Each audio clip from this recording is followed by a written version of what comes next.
तो पहला जो सवाल है वो ये आता है कि संप्रेषण की अवधारणा क्या है। अवधारणा का अर्थ होता है कॉन्सेप्ट क्या है। तो कॉन्सेप्ट केवल इतना है कि जो सेंडर होता है वो अपने विचारों और संदेशों और भावनाओं को रिसीवर तक, यानी कि संदेश प्राप्तकर्ता तक सही अर्थों में पहुंचा रहा है। ठीक है। और फिर अगर हम लोग संप्रेषण का वर्ड रूप देखें तो ये बना होता है सम और प्रेषण। सम मतलब हो गया कि समानता के लेवल पे, यानी कि विदाउट एनी इनइक्वालिटी आप प्रेषित कर रहे हो। प्रेषण, प्रेषित मतलब कि to send the thoughts and the message to the receiver. यानी कि अगर संप्रेषण का एक सिंपल वर्ड या फिर डेफिनेशन दे तो ये हो गया कि समान रूप से भेजा गया कोई भी संदेश संप्रेषण कहलाता है। उसके बाद आपका नेक्स्ट आता है कि संप्रेषण का महत्व क्या है, what is its significance, why संप्रेषण इज़ इम्पॉर्टेंट, मतलब कि कम्युनिकेशन क्यों इम्पॉर्टेंट है। तो यस, पहली बात तो आंसर इसी में है कि टू कम्युनिकेट मतलब कि बातचीत करना, विचारों का आदान प्रदान करना, अपने भावों को व्यक्त करना ज़रूरी है और इसलिए कम्युनिकेशन इम्पॉर्टेंट है। दूसरी बात कि कम्युनिकेशन इसलिए भी इम्पॉर्टेंट है क्योंकि ये एक दूसरे के साथ एक सही तालमेल का निर्माण करता है, एक सही रिश्ते की पुष्टि करता है। और तीसरा, ये एक सकारात्मकता के तल पे बेस्ड एक समाज का निर्माण करता है। यानी कि अगर कहें तो जब हम लोग कोई भी मैसेज को, कोई भी विचार को सही तरीके से पहुंचाते हैं जनमानस तक, तो एक राष्ट्र का निर्माण होता है जो कि सकारात्मक विचारों के तल पे निर्मित होता है। यानी कि जैसे कि पॉजिटिव थॉट्स अगर आप सेंड कर रहे हो तो society will fetch that positive thoughts and it will create it's base on that positive thoughts. चौथा पॉइंट है, यानी कि चौथा सिग्निफिकेंट है आपका कि कम्युनिकेशन करने के वजह से हमें निर्णय लेने में सहायता मिलती है, यानी कि टू टेक डिसीजंस ईजिली। यानी कि जैसे कोई सिनारियो है जिसका मुझे सॉल्यूशन नहीं मिल रहा है, या फिर कोई सिचुएशन ऑफ लाइफ है जिसका मुझे सॉल्यूशन नहीं मिल रहा है, then after I will just tell that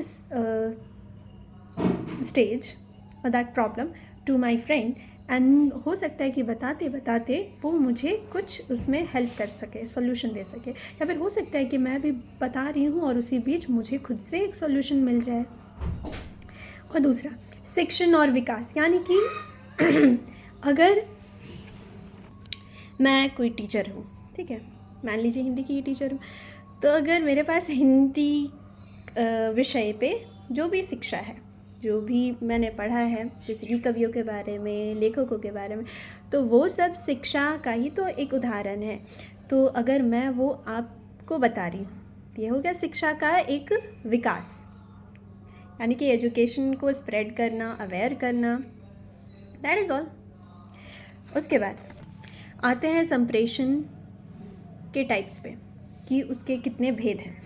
तो अगर उपयोगिता के अनुसार देखें तो वो दो तरीके का होता है। उपयोगिता यानी कि यूजर्स के अनुसार। तो पहला कि आप जब कम्युनिकेट करते हैं तो पहला आप हो सकता है कि आप शैक्षणिक कर रहे हो, यानी कि एजुकेशनल कंटेंट्स को स्प्रेड कर रहे हो और उस पर आप फेच कर रहे हो मैसेजेस या फिर आइडियाज़ फ्रॉम, जैसे कि मान लीजिए कि मैं अभी पढ़ रही हूँ बॉटनी, ठीक है, तो मैं बॉटनी में जितना भी कुछ जानती हूँ, जैसे कि बॉटनी मतलब होता है प्लांट्स का स्टडी, तो मैं ये बताऊँगी। उसके बाद फिर जो साइंटिस्ट उस पर रिसर्च कर रहे हैं वो अपने रिसर्च मुझे बताएंगे, तो दैट इज़ शैक्षणिक, एजुकेशनल संप्रेषण, कम्युनिकेशन। देन आफ्टर हो गया एक नॉर्मल, यानी कि लोक संप्रेषण। लोक संप्रेषण यानी कि तुमने क्या खाया, तुम कितने बजे सोई थी, चलो हम लोग वहाँ घूमने जाते हैं, नहीं नहीं हम वहाँ घूमने ही नहीं जाएंगे, पब्लिक कम्युनिकेशन।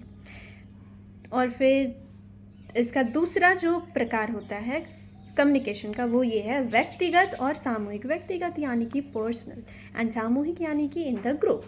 यानी कि जब आप पर्सनल टॉक्स करते हो, जैसे कि to your best friend, with your mother, with your father, with your sister. जब आप पर्सनल बातें करते हो जैसे कि आप जानते हो, और सामूहिक हो गया कि आप ग्रुप में बातें करते हो, यानी कि कोई ग्रुप टॉक होता है। जैसे कि हाँ, स्कूल में जब लंच करते हैं तो हम लोग कैसे बातें करते हैं कि अरे तुम आज क्या लेकर के आई हो, मुझे भी दो, अरे ये तो मुझे बहुत पसंद है। That is all. और हाँ, एक चीज़, ये जो सामूहिक आपका संप्रेषण है, सामूहिक यानी कि होगा पब्लिक कम्युनिकेशन। यस, जब आप पब्लिक के बीच में रहते हो तो पब्लिक कम्युनिकेशन का एक बेसिक क्राइटेरिया होता है कि वो इम्पर्सनल होना चाहिए। वहाँ पे आपको पर्सनल बातें, विचारों को नहीं रखना चाहिए, कोशिश करनी चाहिए कि नहीं रखा जाए, because there is a threat कि कोई आपको व्यक्तिगत रूप से हानि पहुंचा सकता है या फिर आपको टारगेट कर सकता है। ठीक है, अब देखिए, इस पर डॉक्टर गुप्ता कहते हैं, डॉक्टर गुप्ता लेखक है हिंदी के साहित्य क्षेत्र में। तो वो उनका कहना है कि जनसंचार माध्यम ऐसे संचार यंत्र हैं जिनके द्वारा एक ही समय में एक साथ एवं आसानी से पहुंचाया जा सकता है। ये जनसंचार माध्यम शिक्षण में छात्रों को प्रेरणा देने के लिए, उनकी धारिता शक्ति यानी कि रिटेंशन पावर में वृद्धि करने के लिए, यानी कि इंक्रीज करने के लिए, शिक्षण उद्देश्यों को प्रस्तुत करने के लिए, कक्षा शिक्षण में बने प्रत्ययों को पुनर्वलित करने के लिए, सूचनाओं को समय के अनुसार संगठित करने के लिए तथा शिक्षण को अधिक रोचक, स्पष्ट एवं सार्वभौमिक यानी कि ओमनी प्रेजेंट यानी कि अवेयर करके एक सिंपल एजुकेशनल रिसर्च बोलिए या फिर रिजल्ट को अलग अलग जगहों पे स्प्रेड करना, ठीक है, अत्यंत उपयोगी सिद्ध हुए हैं।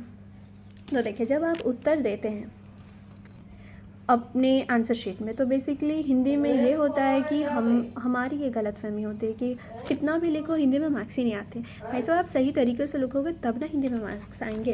पहली बात तो ये कि आप हिंदी का आंसर लिखते लिखते आपको एक प्रॉपर फॉर्मेट को फॉलो करना होता है, और साथ ही और कोशिश करनी चाहिए कि हमेशा जो आंसर आप शुरू कर रहे हैं, सबसे पहले आप कोई प्रभावी वाक्य प्रयोग में लाएं, ताकि टीचर के सामने आपका आंसर एक आई कैची लगे।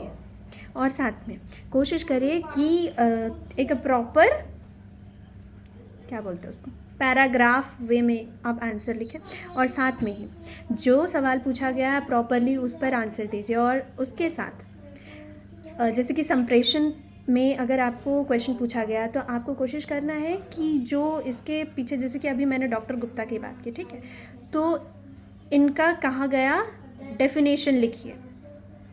जब आप इस तरीके से लिखते हैं तो आप, ये टीचर को अनुभव हो जाता है कि आप पढ़ कर के आए हैं और आप जो क्वेश्चन पूछा गया है उसके हिस्ट्री के बारे में भी कुछ ज्ञान रखते हैं।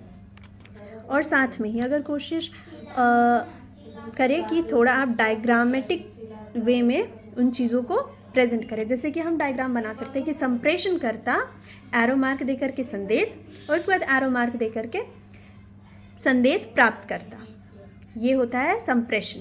उसके नीचे लिख देंगे, दैट इज़ ऑल। और उसके साथ ही हम एग्जाम्पल्स भी देंगे, यानी कि उदाहरण भी देंगे कि आपका जब टीचर अपने स्टूडेंट से बात कर रहा होता है, ये हो गया संप्रेषण। और जैसे कि इसके टाइप्स हमने बोले थे कि शैक्षणिक संप्रेषण क्या होता है, लोक संप्रेषण क्या होता है, तो इसका भी एक प्रॉपरली एग्जाम्पल देते जाएंगे तो ऑफ कोर्स मार्क्स खुद आ जाएंगे। अब आते हैं संप्रेषण के दूसरे टाइप में, जो कि है व्यक्तिगत वार्तालाप यानी कि पर्सनल कम्युनिकेशन। इसमें यह होता है कि